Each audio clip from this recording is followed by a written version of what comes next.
Hello, YouTube land. This is Brenton coming to you from Lexington, Kentucky, the Bluegrass State. Before we get started, if anyone out there has a story they'd like to share here on the show, you can contact me at brentonsawin@gmail.com. I'll leave that in the description also. If anyone wants to contribute to help with the show, you can find a link in the description. PayPal me. It's super easy to use, and every contribution is very much appreciated.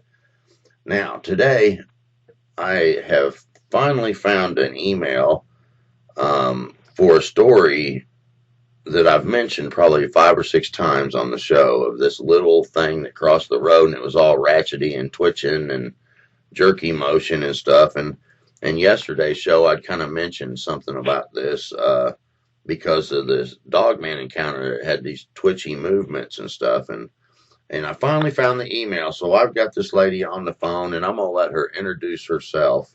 And then you got to hear the story. It's fascinating. But anyway, Deborah, would you give an introduction to yourself, please? Excuse me. My name's Deborah. I'm from Erie, Pennsylvania. I'm retired right now, and that gave me an opportunity to go down and visit some friends down in North Carolina. And I have an old truck, so I thought I would rent a vehicle, and because I didn't think the truck would make it. And it takes me about 11, 12 hours to get down there because I don't drive real fast. I like to get where I'm going. But this was back in September of 2016, and I was on my way down, and I was, about 5 hours, I think, into the trip when my GPS was taking me around all the toll roads, so I wanted to take a pit stop, and I went down, I think it was Route 64. I ended up into a town called Beaver, West Virginia, at the KFC to get, something to eat and take a break. And the lady behind the counter told me that it was Beaver, West Virginia. And that's how I knew where I was at the time. But when I got done with the pit stop, I went out and I made a right onto, I think it was Route 19. And I just pulled out of there, so I wasn't going very fast. And there was a tree hanging across the road, and there was like some leaves on the road for where the tree had dropped some leaves. And because I wasn't going very fast, and I saw the leaves were moving, but there wasn't any wind or anything, and I was going slow enough that I slowed down because I thought, well, there could be a critter or something. I didn't want to hit it. And I'm watching the leaves, and it was the strangest thing because you could see that there was something there.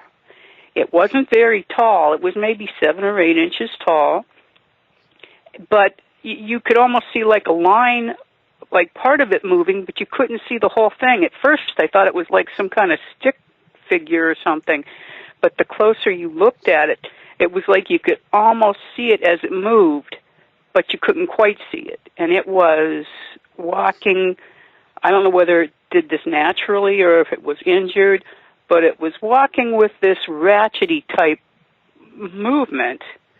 And it was I'm just like, what am I looking at? I mean, I knew I was seeing what I was seeing, but I didn't know what I was seeing. It was the strangest thing I ever saw. And I'm slowing down to watch this thing, and it gets to the center line, and then there was this vehicle, a big truck coming the other way, and it had just missed this thing with its driver's side wheels. But it seemed like the suction had picked it up along with the leaves and blew it off to the side of the road. And cars behind me are beeping because I'm just basically sitting there with my mouth open. And so I pulled over and, kept going because I thought, well, normally I'm an animal lover, and I'm thinking if it's an animal, I'd like to help it. But when you see something like that, I was afraid to turn around because I didn't know what it was. It took me about an hour of driving to get this out of my mind enough. I'm glad my GPS was telling me where to go. It was the strangest thing I've ever seen. You could tell that there was something there. You could see it walking, but you couldn't really see it. And I just kept thinking it was kind of like a chameleon. You know, how a chameleon can take on the color or whatever of, you know. I mean, but at the time, you're just looking at it and going, "Oh my God, you know, what is this thing?" So when you were so it was on one side of the road and it started to cross the road.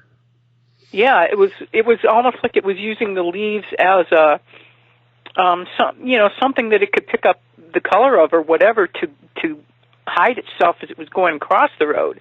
But like I said, it wasn't going very fast. It was walking ratchety, so it was having a hard time getting across. I don't know whether it was because it was just small or if it was hurt or, you know, to start with. I'm not sure what it would have been, but I felt kind of... So what you did see of it, did it look like a bipedal humanoid form? Yeah, you could tell because it's like... I think I sent you a link to this one because after seeing this, I thought am I the only one that's seen this? It was making me nuts. So I started doing a little investigating myself, and I found a link. I think it was on YouTube to Cloaked Alien Creature, and this couple was walking through the woods. And they saw basically the same. He had it on his cell phone. He recorded it on his cell phone, and that's basically what I saw, except for the fact that this thing that I saw walked ratchety. That's what I mean. I don't know whether it was sick or whatever, but you could see, like, hard to describe. If you see a line of the arm and it moved, you could almost see remnants of it behind there, but you couldn't quite see it. Wow. And cloaking is the best thing because when I originally saw it, I thought it was like some kind of stick figure because the only thing you could make out that was clear at all was like the beginning of it. Right. And when it would move, it's like what was behind it started disappearing as it moved. So you couldn't quite see it. But you could tell it was bipedal. I mean, you could see enough of it to know that that's what it was. And the thing is, it was so short. You know, I've never. I heard you mention on one of your shows something about small Bigfoots and stuff, or Right. small creatures. I'd never heard of anything like that either, until I saw this thing and thought, oh, okay, I know I have good eyesight, and it was just a circumstance. If I had been going faster like everybody else, I never would have noticed it. But it was just the fact that I had just turned out onto the road, and I hadn't even gotten a block away from there, and I saw, this thing coming, because there were bushes on each side of the road. So it may have been using the bushes to hide on one side and then to use the leaves to get across. It was almost like he had to have something around him to pick up the color, you know what I mean? Pick up the color of, in order to disguise himself. Right. I keep saying him. I don't know if it was a him or it or whatever. But, I mean, I looked at it and I thought, it can't be a critter. I mean, if it were a squirrel, it would have had to have been emaciated, and that would have meant it would have been dead. It was too skinny. It couldn't have been anything I know of that could still navigate and walk being that thin. Right. It was just the strangest thing I'd ever seen in my life. Yeah. I think it was L.A. Marzulli. They were looking at these little fairy creatures, and they were about about what you're talking about height wise. And one of them was supposedly that they had a body of, supposedly found on the side of the road, and it makes you wonder if maybe this was something that was flying at one point and he got hit by a vehicle or something, and he's on the side of the road trying to get across the road, or who knows? But that's the strangest thing I believe I've ever heard. It's a little bit stranger seeing it than hearing it. Believe me. I bet. Yeah. Because you keep trying to rationalize it in your mind. Because, I mean, let's put it this way. I believe in Bigfoot. I've never seen Bigfoot or Dogman or anything like that, but there's just so many things out there that we don't know. Right. You know, that we haven't seen. We could be pretty arrogant to believe that, you know, we're the only sentient beings around, I guess. But there being a possibility of different. Well, I know there's different dimensions, but you know, to actually see something yourself, to believe one is one thing, but to see, just it totally flipped me out for a long time there. Yeah. And then to top it all off, I get down to my friends and I tell her about it, and her son is a policeman down there where I went, and he told me that he gets calls all the time for like Bigfoot and that. Yeah. And I said, well, have you ever, because I just heard about this Dogman thing, and I asked him about that, and he said, no, he'd never seen or heard anybody talk about that. And then his mom, who's my friend, she said, what do these things look like? And, you know, she says, don't you remember I told you, she called me, it was a few years after they moved down there, and she said that there was this big dog-like thing in her backyard. Its head was higher than the 4-link fence on all fours. It never stood up or anything. But she said that the fence she had around this one building she was renting to this Native American guy whose dog was in there, and the dog, who normally would be out barking, was hiding in its doghouse. And she was afraid for her cats, so she said she took the broom and went out and was trying to shoo it away, and it started coming at her. And she said she jumped back in and shut the door, and then she called me right away. And it probably because I do more stuff with animals and stuff, she thought to call me. And when she told me about this, I'd never heard of a Dogman. Right. I had no idea. And I told her, I said, well, you know, what did it look like? And she was trying to tell me, I said, well, that's a lot bigger than, you know, down there they have like red wolves and stuff. But they don't get much bigger than coyotes. Right. And I told her, I said, this has got to be something that got loose. You know, it sounds like she said it was not a dog. She said it was shaggy and gray and it had yellow eyes. So I told her, I said, well, if it is a wolf of some kind, it's got to be like rabbit or whatever, because they won't come after people. They usually try to avoid people, you know. And I said I would call the game commission down there and report it, because maybe they need to come trap the thing or whatever. Well, she said she tried to call them, and she got a hold of somebody, and they gave her the runaround and told her it has to be a dog. Call the Humane Society. Wow. The yellow eye thing, that kind of fits the Dogman description. Did she ever say it at the front end of it looked higher than the back end, kind of like a hyena? No, all she mentioned was that the head was above the 4-link fence, or 4-foot-link fence over there. And she said it seemed to be looking around in the yard when she looked out there. And, you know, I was thinking, well, maybe it could be like a Irish wolfhound or something like that. And she said, no, she said the face, it was not, she said it almost looked human-like, which is what really freaked her out. She said the face was not, and she said she had her daughter take her through all the different, you know, animals, like the wolves and coyotes and things like that. She said she couldn't find anything it looked like. But wow. She said she hasn't seen it since. Yeah. So, you know, it's possible it was just passing through or whatever, but, you know, that's the kind of thing that I hear about up here in Pennsylvania, but I haven't lived out in the country for so long that right. I haven't. Your friend, though, lives in South Carolina, is that right? North Carolina. North Carolina. Yeah, she lives just outside of Asheville. Okay. At the base of the mountains there.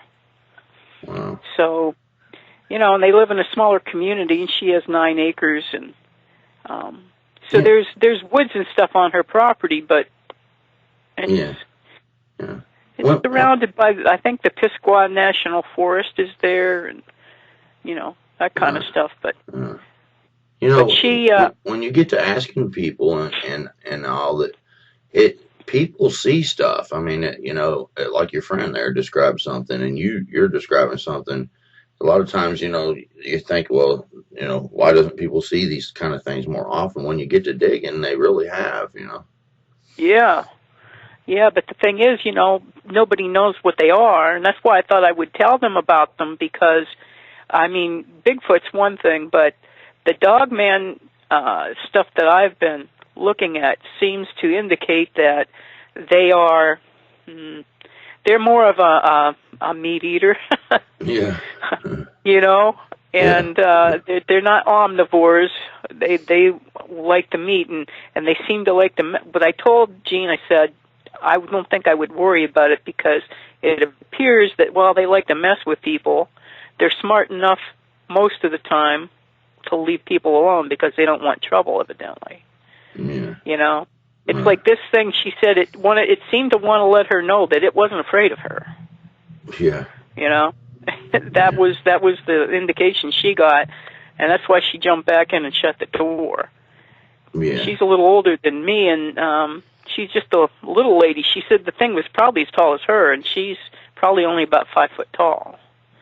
But Right. she said, the head being above the fence and stuff, it really flipped me out when she told me that, and I'm like, I started worrying about her being there, but then she said she hadn't seen it in a while. But then most of the time you don't see these things anyhow.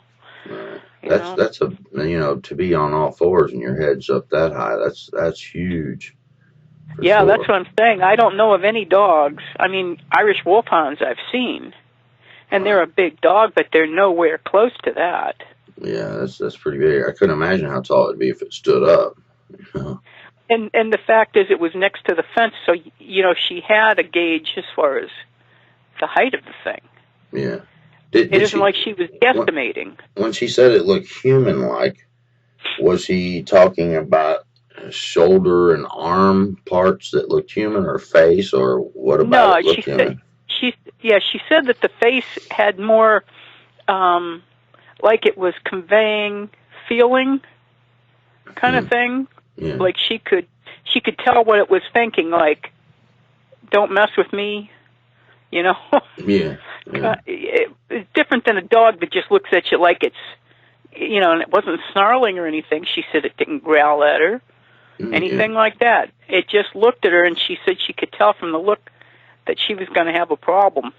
So she Yeah. ducked back in the door and shut the door.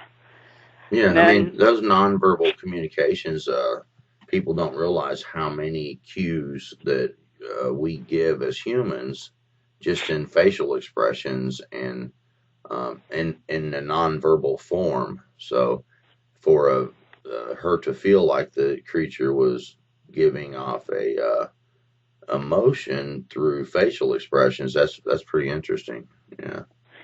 what I thought was pretty interesting is I go down below the Mason-Dixon line, and all kinds of crazy things start happening. Yeah. And well, seriously, it makes me wonder.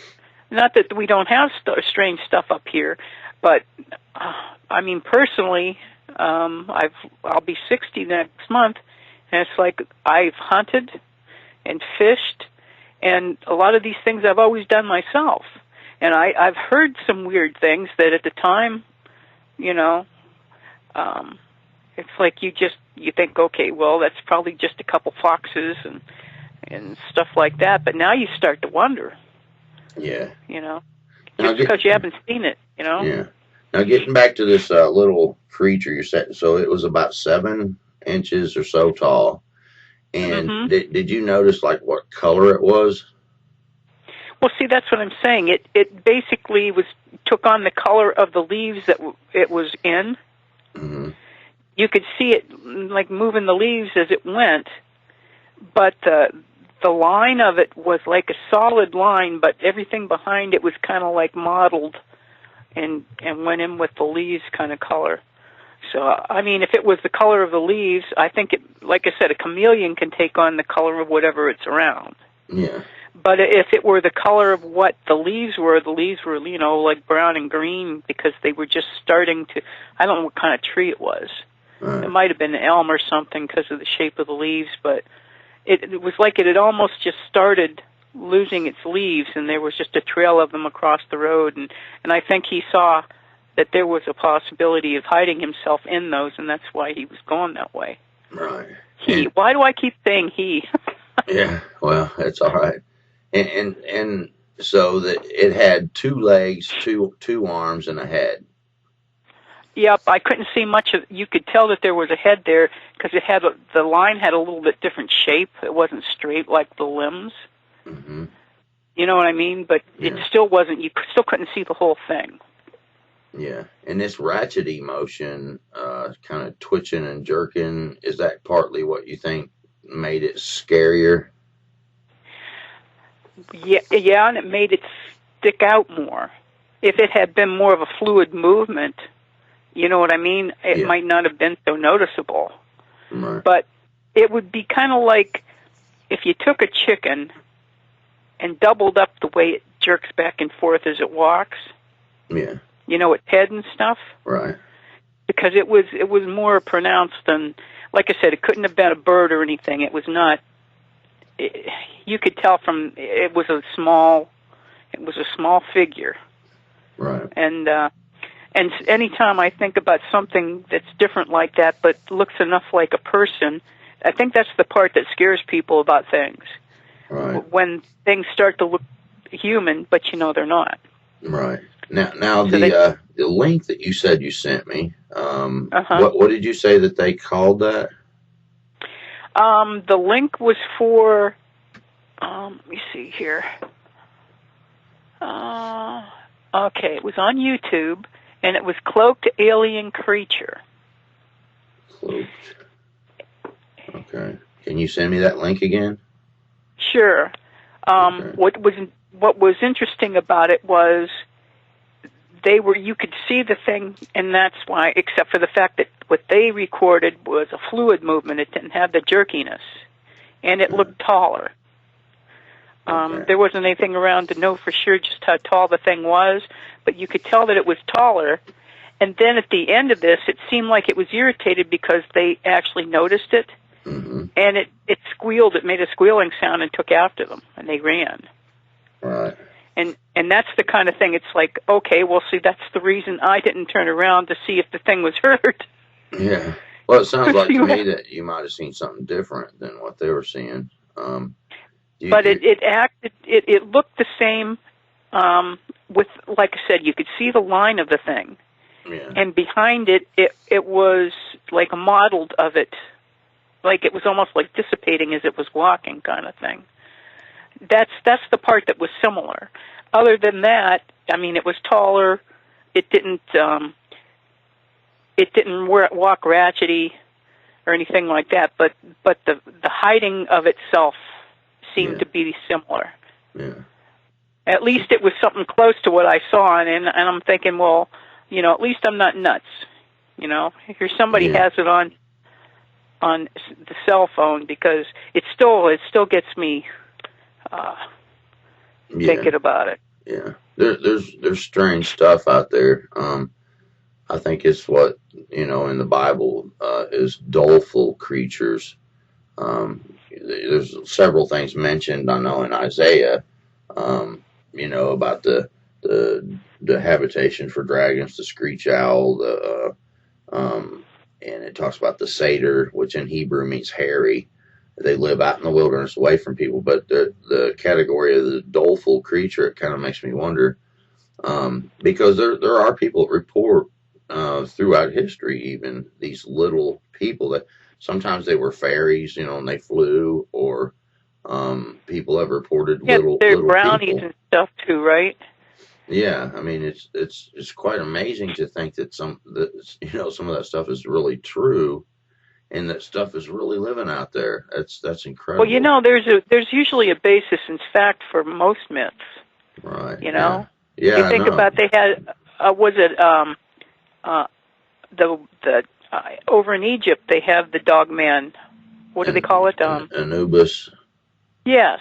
Right. Yes, they have a guy with a dog's head, and they have an eagle head one. There's an eagle head one, and that stuff's mentioned in the Bible. The eagle head one is, and bull head on a human body. In Revelations, the beast, the four beasts that are before the throne, they're humanoid creatures with a head that's different. Yeah. It's not normal. And so when people report seeing these things, it's like, man, that's the one conclusion I've come up with after covering these kind of things, that Well, some of this stuff's not myth. It's fact. would you remember? I'm sure everybody's heard of her. That woman who found DNA. What the devil was her name? Um, Melba Ketchum. that's her. Okay. Yeah. I was listening to her on some kind of a show, and she said that one of the things that she discovered in some of this, and that's the thing, is all the DNA does not appear to be the same.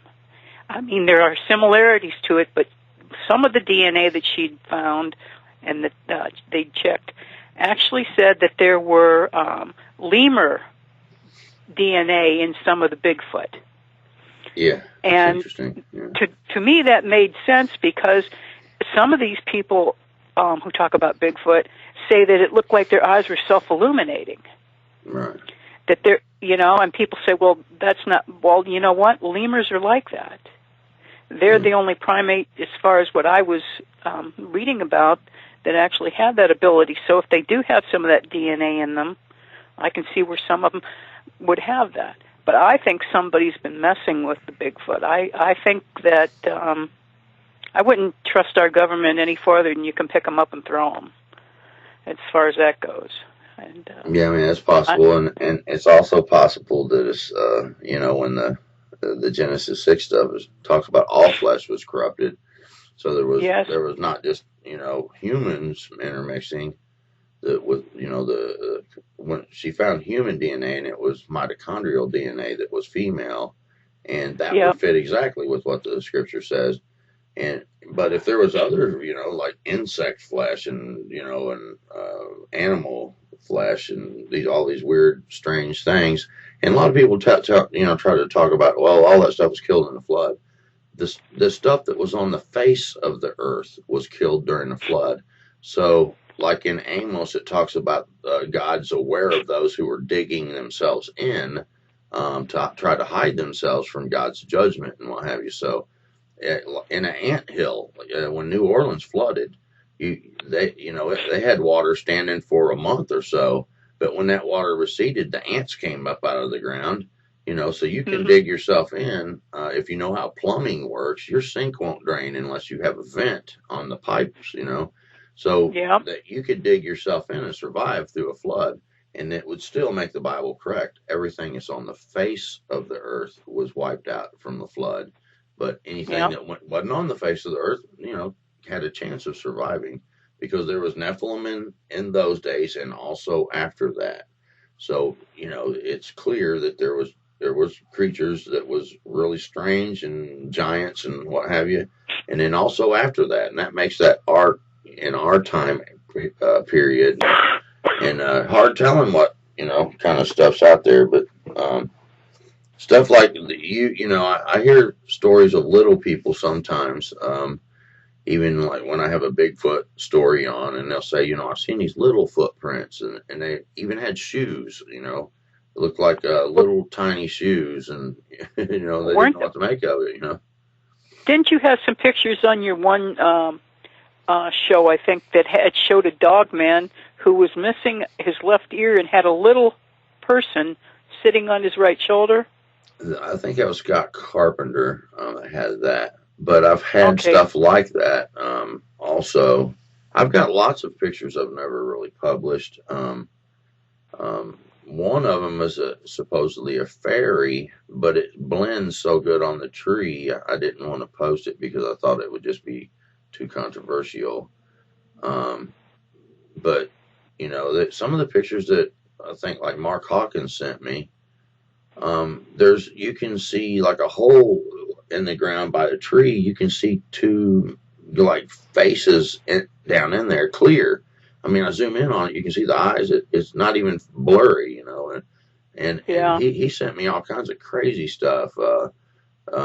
stuff with like hieroglyphs on it out there sitting in the woods. The uh, little creatures, big creatures, fascinating. And it's not all pareidolia, you know. But I didn't know what to make of it because you kind of make a case for it when you cover it. You know, you bring it on your channel and it's like, okay, let's talk about this today. You got to make some kind of case for this being real, or or it's just going to be a joke, and I don't want to make a joke out of things. And Well, I'll tell you what, the problem with people is that they're afraid, if something scares them, they don't want to admit it, or if it scares them and they know it's there, they want to kill it. So some of the things, I think they're better off not finding Bigfoot, yeah, and leaving that stuff alone, because, well, I have a belief that everything's there for a reason. God has a reason for everything He does. yeah. And I don't think God's going to let us bring the Bigfoot out. I don't think the Lord would let it happen. And the reason is that because I think that they were ostracized. I think there was two different lines from Cain. Cain had a family going. He was already married and what have you, and he had children and stuff. But after he killed Abel, because it wasn't just Cain and Abel the only ones that were there. They had families. These people lived 800-900 years, but after he had killed Abel, he was then ostracized and cast out from amongst people, and he was like, this is too much for me to bear. What's going to happen when I run across other people? They'll kill me. So that right there tells you there was a population of people already 200-300 years or so of it, maybe more. And then God marked him in some kind of way that would cause fear to come on people. But he was ostracized. He wasn't allowed to be around people no more. He was sent out from amongst the people. So it's the sons of God came unto the daughters of men. So his family that was before he was ostracized intermixed, and they were the human-looking giants. And I think that after he was ostracized, the Bible says he was ostracized out into the land of Nod, but it says, and then he knew his wife again. So he started another family. And if these angelic beings came down and mixed with him after he was ostracized, then whatever that mark is, I think that mark might be the hairy beast-like nature, because it kind of even matches something in Jasher when there was 3 groups of people, and one of the groups was smoked, and it said they became like apes and elephants. So that made me think about the Bigfoot. That might be a type of judgment you get, And then it made me think about the Darrow thing, but I think the mark might have been something that would cause fear to come on people. Obviously it is, because that's what it says. And so I think Cain may be, there's one family in Utah I was talking to, and they thought that they were descendants of Cain, and they had interactions, or the grandfather did. And they've got these things on the property, and they have to feed them, or if they don't, they come and kill their livestock and stuff. Is what they said, But when people run across these Bigfoot, it seems like they're scared. So it just makes me wonder, because these things hide, and they hide. They want to hide. They can hide, and it seems like they're supposed to hide. That just seems awfully odd to have human-like intelligence, because they're very intelligent, and they seem to want to watch people through their windows and things like that. And they sometimes seem mad when you run across them.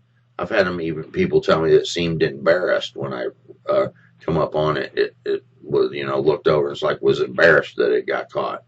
Well, it's probably part of their culture to avoid us. Yeah, no, but it makes you wonder why. It's almost like it has to happen that way. Well, I can believe that, because people, like I said, people are afraid of them, and most of the time what they're afraid of, they try to kill. I just hope, like I said, I just hope they never do find them, because people would be, they would never want to go back in the woods again. Yeah, and I don't think they will. I just believe that it's a judgment that has been given out. So I don't think that we could ever bring the two together, not in any kind of real way. So that's what makes me think that there has to be something more to it than, because we're able to find anything. If we know that it's out there, we're able to find it, conquer it, and have dominion over it. But for some Yeah. reason, Bigfoot's not been that way. It's elusive. People go out hunting it and can't ever seem to get any conclusive evidence. Can't ever get it recognized by the public, or general public. A lot of us believe it's true, and so many people are out there looking, but somehow or another we can't bring it together. We can't really even come together on really what it is, and that's just my theory that there's something more to it. Scientists seem to be under some kind of gag order, Yeah, right. It's almost what it acts or seems to be, because even when they've got stuff staring them right in the face, I mean, you have footprints that actually have dermal ridges and stuff. Yes, and fingerprints. They've got handprints and stuff. I mean, that's the same as humans. They can tell, Yeah, there's some government agencies that know they're out there, and I think that it's one of the reasons I think that they make sure that there's plenty of state national forests and a lot of times when there's a lot of activity in an area, like some places up in Michigan and where there's a lot of reports, you'll find that the government will actually come in and they'll buy like a part of a piece of land, and they'll make it a national park kind of area, and it makes you kind of think, hey, why would they do that? I think they're trying to preserve an area when it becomes an issue that we're encroaching in, and it's like we better preserve that area off. And that's just a guess. That's why I do the mysteries to search. I'm just searching it out. But go ahead. Well, up here we don't have so much. We have the Allegheny National Forest, but most of the time around here, what the Game Commission does is they will buy, or they don't buy, but they lease property from people and turn them into game lands for public use. The only thing is, on a regular basis, you'll see where they've closed a game land. Mm-hmm.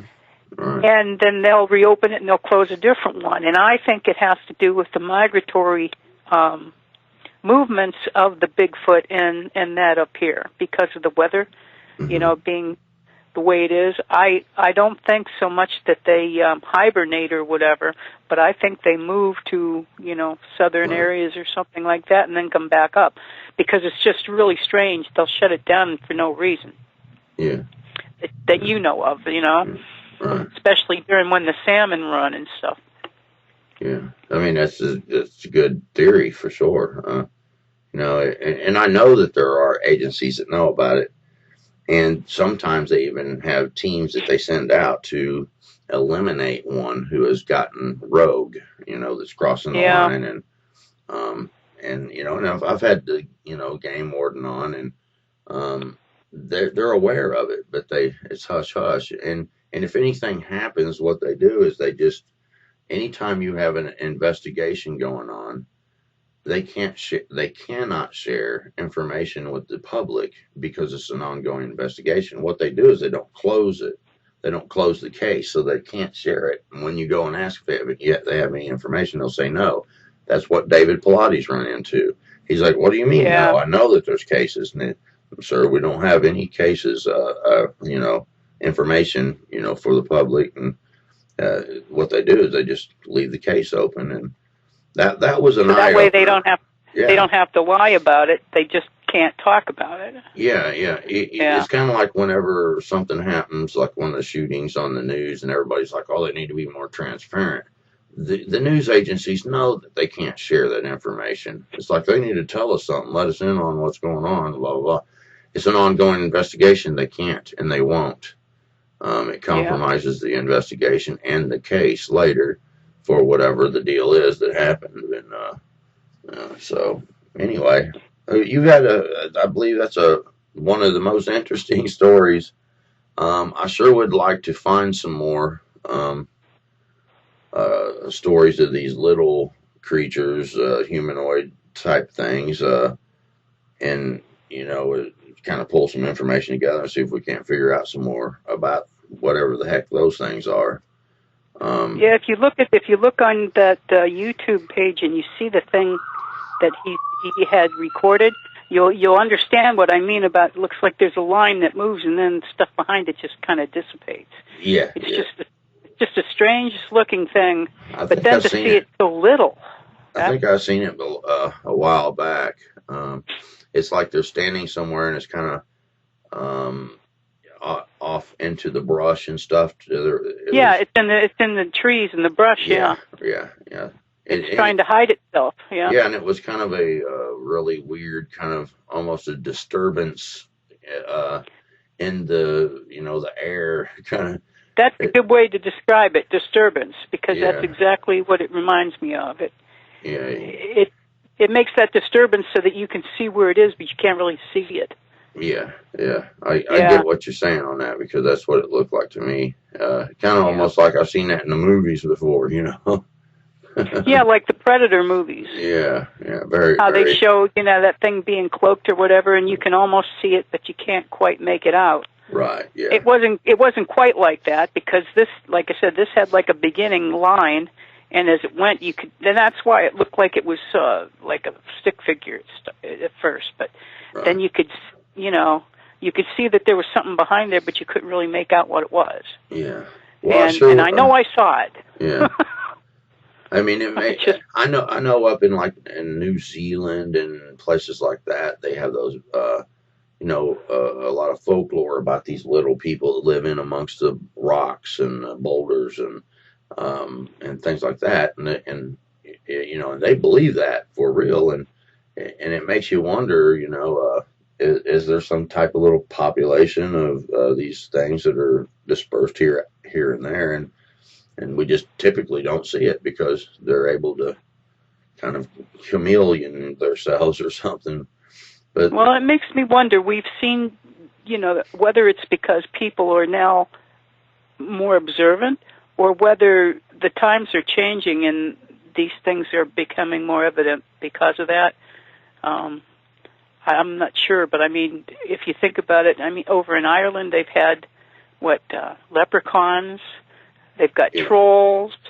You were saying brownies and fairies, and they've had these things for thousands of years. They've talked about them. So, and like I said, in the Four Corners area, they have on the reservation there, they have these little people.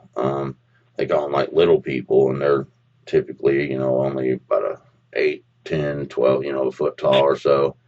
And I heard a story. I've heard some other stories of other places. I can't recall exactly, so I won't say. But that has been reported. And I think maybe it has to do with the internet. People are able to share that information more, so that it makes people think about it more. And so it seems, if you see something that's kind of strange, you pay attention more than you would have before. And that's, well, I think you're right, because once a person hears that they're not the only ones and they weren't nuts, that they did see this, then they're saying, okay, well, I'm going to tell them about mine then, because this is true. I didn't imagine this. This did happen to me. Right. Yeah. Because before you couldn't really talk to people about it because they look at you. Even my husband, when I came home and I told him about this, he just started laughing, and I looked at him and I said, I'm dead serious. And then he stopped laughing, but you could tell he was thinking, but you're still not sure whether he didn't think he just imagined it or something. Like, I did not imagine it. I know. I don't like that. I don't imagine things throughout I live every day and I do stuff every day. And there's only a few times in my life I've encountered these strange, bizarre kind of things. I've never had a problem with hallucinating. So when someone tells you didn't see what you saw, that's very insulting in a way, because I don't have that problem. That would be an ongoing issue. If you had a problem with seeing things, you would be doing that all the time. And out of almost, I think I'm going to be 48 here on the 19th of this month, a few more days. And You're a Pisces. yeah, it's on the cusp. I think it's like between Pisces and something else. Aquarius. Yeah, Yeah. and but I throughout my lifetime I've had that encounter that I had when I was 5, and then the Darrow thing, and then a few other things, maybe like 3 or 4, on the more of the supernatural side, throughout my whole life, and so it's not that much of a deal, part of my life, and that you spread that out over a whole lifetime, and I know what I saw each time, so. Well, I've never been one for telling somebody they didn't see something. My younger brother, this is probably about 20 years ago, had an incident where he had moved into an apartment with his new wife, and they ended up moving out within 3 days because the place was haunted. And they were scared to death. They came up here the one day, and I guess his one friend had taken a Bible down there and tried to exorcise the thing, and it went wacko. Yeah. It was like a tornado went through that place. It threw stuff all over the place, and I'm thinking, okay, that's he on was the demonic side. That's sure. He was afraid to go back down there. He said that my other brother was down there visiting and was on a bed, and he said that the thing actually picked him up from the bed and threw him against the wall. My goodness. And they were afraid to go back down, and so I and my other brother and my mom went down to get their stuff out of there because they would not even go back in the apartment. And when I had a peace medal that had been blessed, and I put that on before I went. And when you walked up the stairs and you walked into the center, there was like I don't know what you would call it, but you walked into the center of the living room, and it was cold. You could see your breath. Wow. And it would really flip me out, and nothing bothered us while we were there. We, cleaned up all the stuff because, there were shoes and plates and everything. It was just like a tornado went through there. Yeah. And I turned off to the side of the stairs. There was this little cubby that they used for storage, and it had a light in it, and I pulled the string and turned the light off when I went down. And then when I came back up, the light was on again.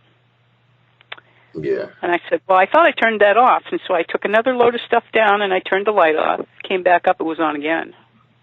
Yeah, that's stuff there, man. Yeah, I don't like that kind of activity.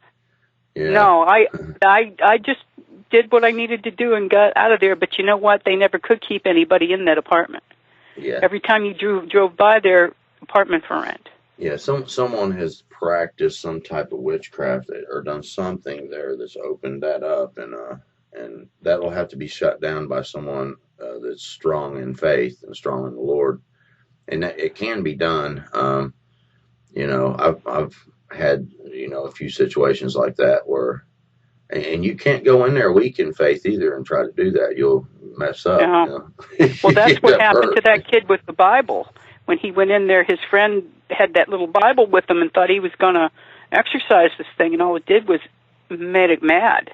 Yeah, and sometimes they'll follow you too, and Oh yeah. It's not a that's joke. why. It's the blood of Jesus Oh no, Christ. it opened my eyes to a lot of things. That instance right there, and it's like, okay, well, see, there's a lot too. People don't believe. Oh, they think, oh, well, you read this and blah blah. But a lot of this stuff is true. Yes, it is. Well, Deborah, I really appreciate you sharing today. You certainly have a fascinating story, and you told it very well, too. So thank you.